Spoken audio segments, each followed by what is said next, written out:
Good morning. Today's topic is about associative entity sets importance in ER model.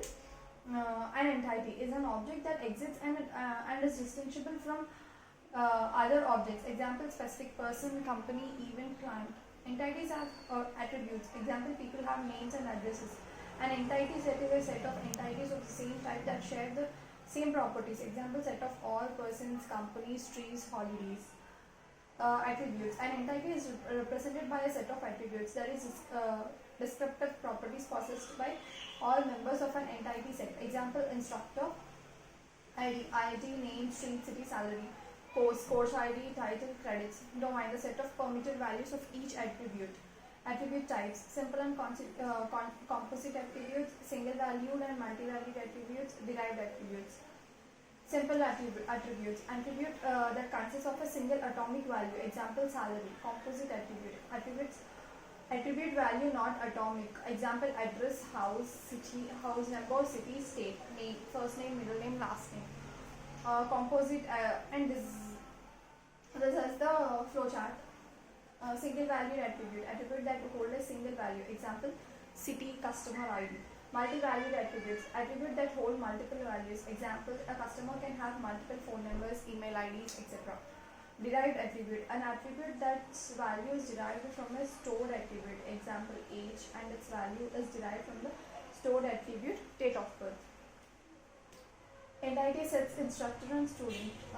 This is the example. A relationship is an association among several entities. Entity relationship diagrams. Represented entities. We represent an entity by a named rectangle using a singular noun or adjective. This noun refer to one instance in naming. Types of relationships. Three types of relationships can exist between entities. One-to-one relationship. One instance in an entity refers to one and only one instance in related entity. One-to-many relationships. One instance in an entity refers to one or more instances in related entity. This is one-to-one and this is one-to-many. Many-to-many. Many-to-many. Many-to-many relationships exist when one instance of the first entity can relate to many instances of the second entity, and one instance of the second entity can relate to many instances of the first entity. This is many-to-many. Cardinality constraints. We express cardinality constraints by drawing either a directed line signifying one or an undirected line signifying many between the relationship set and the entity set, or by numbering each entity, or n for many. One-to-one relationship. A student is associated with at most one instructor via the relationship advisor. A student is associated with at most one department via student department. One-to-many relationship between an instructor and a student. An instructor is associated with several students via advisor. A student is associated with at most one instructor via advisor.